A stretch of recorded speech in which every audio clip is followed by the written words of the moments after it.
Hello, dear senior. There comes a time in life when our body begins to speak and whispers a little heaviness in the chest, a strange dizziness after a long day, or the kind of tiredness that doesn't go away with sleep. We call it just getting older. But sometimes it's more than that.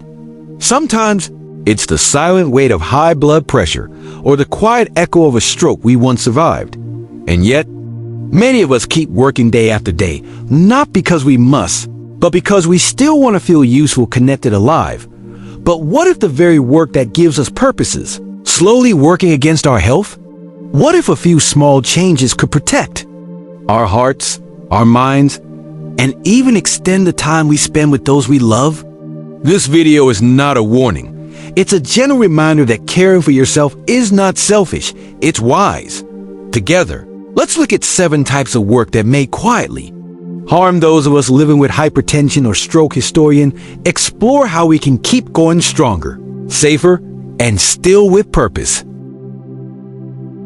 Number 1. High-stress jobs, mental pressure work, the pressure that never clocks out. High-stress jobs.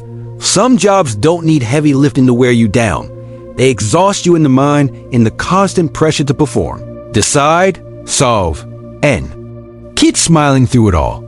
If you've ever worked in customer service, managed a busy office, handled finance under deadlines, or worked in caregiving or education, you know what this means. These jobs demand a calm face while your heart may be racing beneath your shirt. For seniors living with high blood pressure or who've had a stroke before, stress isn't just uncomfortable. It's dangerous. Stress triggers the release of cortisol and adrenaline chemicals that raise your blood pressure, tighten your blood vessels, and strain your heart. Over time, the risk of stroke or heart failure silently grows. And the worst part? These jobs often make us feel like we can't stop. We say, I've been doing this all my life. I know how to handle stress. But age changes the rules. The body doesn't bounce back like it used to. What was once manageable may now be harmful. So what can we do? Here's the good news.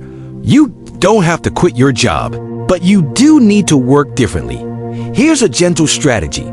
Start your day with breathing exercises or meditation, even just for 5 minutes. Schedule micro breaks, 1 minute every hour to stand up, breathe deeply, and look away from the screen. If possible, talk to your supervisor or team about redistributing some mentally draining tasks. And perhaps most importantly, learn to say no without guilt. Remember, a peaceful mind is not a luxury, it's a shield. And for a heart that's already been through enough, that shield can be the difference between recovery and relapse. Number 2. Physically demanding jobs, heavy labor and overexertion. When strength becomes a silent, risk physically demanding work. For many older adults, work isn't sitting behind a desk. It's on your feet, in the sun, or under a roof that still needs fixing.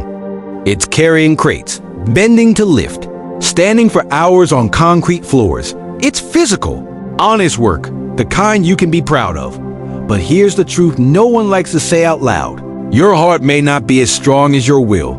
Jobs like construction, farming, cleaning services, or warehouse labor place intense pressure on the cardiovascular system. When you lift something heavy or push your body to exhaustion, your blood pressure can spike dangerously, especially if you already have hypertension or a weakened blood vessel from a past stroke. And often, the damage doesn't show immediately. There's no warning siren, no dramatic collapse, just tiny tears, silent wear, until one day it's too late. You might think, but I've done this all my life. My body knows this work. That's true. But just like an old truck with 300,000 miles on the engine, even familiar roads can suddenly become fatal. So what can we do when stopping isn't an option? When our hands still want to move and our families still need us? Here are practical steps you can take. Break large tasks into smaller ones, with longer rest periods in between. Avoid lifting anything heavier than 5 to 10 kilograms without assistance. Use carts, wheelbarrows, or rolling chairs to reduce physical strain. Keep A bottle of water close and stay hydrated. Dehydration can spike blood pressure. Most importantly, listen to your body. Sweating too much? Headache? Chest tightness? That's not just tired. That's your body waving a red flag. You are still strong, but real strength now lies in pacing, planning, and protecting yourself. You've worked hard your whole life. Now let your wisdom work for you. If this video brought a smile to your face or warmed your heart, don't forget to tap the like button. Number 3. Sedentary or static work. Prolonged sitting or standing. Stillness can be dangerous. Sedentary or static jobs. Not all danger comes from running, lifting, or pushing. Sometimes it comes from staying too still for too long. Jobs that require you to sit or stand in one position for hours, like sewing, driving, cashiering, guarding, or working at a desk, can quietly increase your risk of complications. Especially if you're living with hypertension or have had a stroke in the past. When we sit too long, blood flow slows down, especially in the legs. This can lead to swelling, poor circulation, and even blood clots. For someone with high blood pressure or damaged blood vessels, that's a real and present danger. And when we stand for long periods, the blood can pool in our lower limbs. The heart works harder to pump it back up. Over time, this can cause dizzy spells, fatigue, or sudden drops in blood pressure when you try to move. You might not feel it at first. You might think, it's just another day at the machine, or I've been doing this for 20 years. But the effects are subtle, cumulative, and in some cases, irreversible. The body was made to move, not to be frozen like a statue, nor slumped like a sack, especially not as we grow older. So here's what you can do if your job keeps you still. Set a gentle alarm every 30 to 45 minutes as a reminder to stretch or move. If standing, shift your weight between legs regularly or use a small step to rest one foot at a time. If sitting, do ankle rolls, shoulder shrugs, or neck turns. Even micro movements help. Stand and walk for at least 2 minutes every hour. Even in a small room, every step counts. Compression stockings can also support circulation, especially if recommended by a doctor. Remember, you don't need a gym to protect your heart. Movement is medicine, and even small movements done consistently can change the course of your health. In stillness, the soul may find peace, but the body? It needs a little motion to stay alive. Number 4. Noisy or hot work environments. When the environment works against you, loud and hot workplaces. Sometimes, it's not the job itself, but the place you work that quietly puts your health at risk. Environments filled with loud machinery, constant vibrations, high heat, or poor ventilation like kitchens, factories, repair shops, or roadside work can stress the body in ways we rarely notice. Loud noise isn't just annoying. It stimulates the body's stress response, increasing adrenaline and raising blood pressure. Over time, this can damage the arteries and worsen hypertension. Studies have shown that prolonged exposure to noise, especially at 85 decibels or more, can increase the risk of heart disease and stroke. And heat? It's even more dangerous. When we're hot, our blood vessels expand, the heart beats faster, and we begin to sweat. For someone with high blood pressure or on medication, this can lead to dehydration, dizziness, or sudden blood pressure drops. Some may faint. Others may simply push through it, unaware that their heart is working overtime. If you've ever come home from work soaked in sweat, with your head pounding and your body aching, that's not just fatigue. That's your cardiovascular system asking for help. So what can be done, especially if changing jobs isn't possible? Here's how to work smart in noisy or hot environments. Use noise-canceling earmuffs or plugs when possible. Your ears and your heart will thank you. Schedule physically demanding tasks during cooler parts of the day, morning, or late afternoon. Take hydration seriously. Sip water frequently, even if you're not thirsty. Wear light, breathable clothing and take breaks in the shade or a cool room. Monitor how you feel. headaches, nausea, or unusual tiredness in these environments are not normal signs of aging. They may be early warnings. Your experience is valuable. Your work is honorable, but your life is irreplaceable. The workplace should serve your purpose, not sabotage. Your health. Even small adjustments can mean more years of living, laughing, and being with those who love you most. Number 5. Emotionally confrontational or high-conflict jobs, the weight of words. Emotionally confrontational work. Not all wounds are physical. Some are carried in the heart, invisible, yet heavy. Working in environments filled with confrontation, tension, or emotional strain, such as call centers, law enforcement, customer complaints, courtroom settings, or social services can be deeply taxing, especially for seniors living with high blood pressure or a history of stroke. These jobs ask you to stay calm while being shouted at to smile, while being blamed to stand firm while others collapse around you. Over time, this emotional armor begins to crack, and the body pays the price. Repeated exposure to conflict raises cortisol levels, increases blood pressure, and makes blood vessels less flexible, an especially dangerous combination for anyone with a fragile cardiovascular system. You may tell yourself, "I've learned to block it out.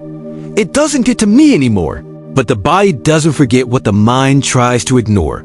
The anger you absorb, the arguments you swallow, the tension you carry home, it all stays inside, beating quietly at your heart like a second pulse. So what can be done when you're the calm voice in a stormy world? Here are ways to protect yourself in high-conflict roles. Start and end each day with a decompression ritual, a short walk, soft music, or even sitting in silence for 10 minutes. Practice boundary setting. Not every battle is yours to fight. Learn to say, "Let me come back to this after a short break." Use calming breaths during difficult moments. Inhale 4 counts. Hold 4. Exhale slowly for 6 to 8. Talk to someone you trust. Even 10 minutes of release can prevent months of pressure building inside. And most importantly, remind yourself, peace is not weakness. You've already proven your strength through years of service and sacrifice. Now, your greatest act of courage may be choosing what you no longer allow into your heart. Number 6. Multitasking and mental overload in older age. When doing too much becomes too risky. The hidden danger of multitasking. In today's world, multitasking is often seen as a badge of honor. Answer the phone while sorting documents. Plan tomorrow's list while finishing today's deadline. Juggle calls, messages, chores, and family all at once. But for older adults, especially those managing hypertension or recovering from stroke, this constant mental juggling can quietly become a burden too heavy to carry.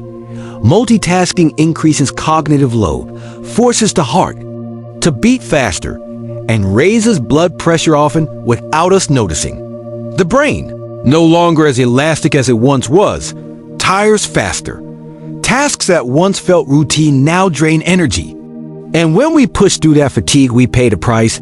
It might show up as a fuzzy head in the afternoon, or forgetting something simple, or snapping in frustration.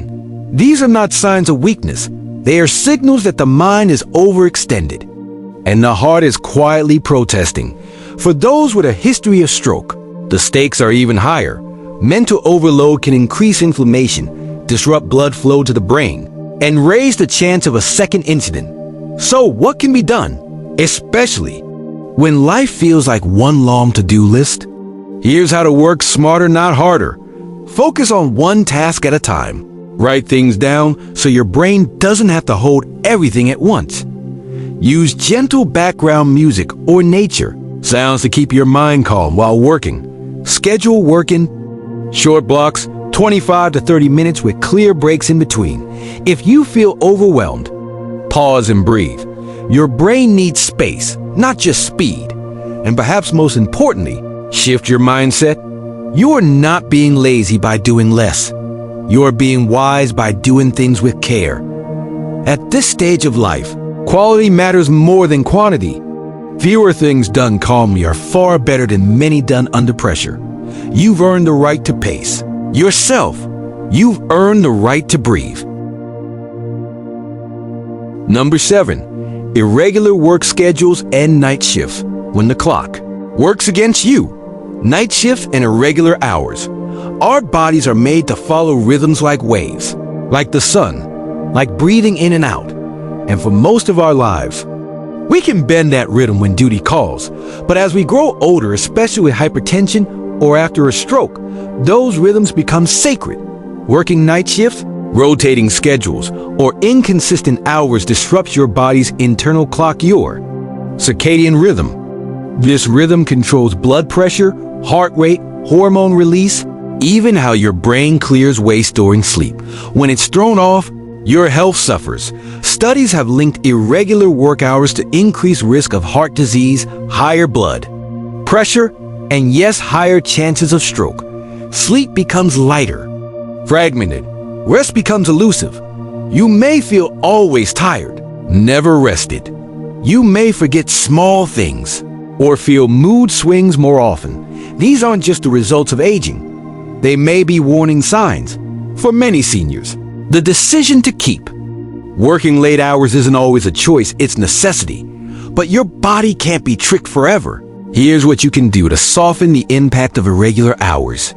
Stick to a consistent sleep schedule, even on off days. Protect those sleeping hours like gold. Use blackout curtains and earplugs to create a quiet, dark resting space. Avoid caffeine 6 hours before sleep, even if you think it doesn't affect me anymore. Nap smart. Short daytime naps, 20 to 30 minutes, can help without disrupting your sleep cycle. If your job allows, ask to swap night shifts with younger colleagues. Many are happy to help if you explain the health impact. And most importantly, if your body says, I can't do this anymore, listen, you have already given your best years to work. Now, your body is asking for rest, not in weakness, but in wisdom. Rest is not retreat. Rest is restoration. And you deserve it. As we come to the end of this journey, perhaps you've recognized a piece of yourself or someone you love in these quiet dangers we've spoken about. This isn't about fear. It's about awareness. Because the greatest strength we have now is not how much we can lift or how long we can work, but how wisely we choose to live. You have earned your wisdom through time, through trials, through years of giving and caring. Let that wisdom guide you now to protect the heart that has carried so much and the body that still longs to be useful, but safely, gently, and with love. And if this video brought value to you, even in a small way, we invite you to subscribe to our channel. Tap like if you believe that growing older should never mean growing invisible. Leave a comment, share your story, your work, your journey. You never know who might be comforted by your words. And most of all, share this video with someone who may be walking the same path in silence. Thank you truly for spending these few minutes with us. Your presence matters. Your health matters. Until next time, stay wise, stay kind, and let your life continue to teach, not just by what you do, but by how gently and how bravely you choose to do it.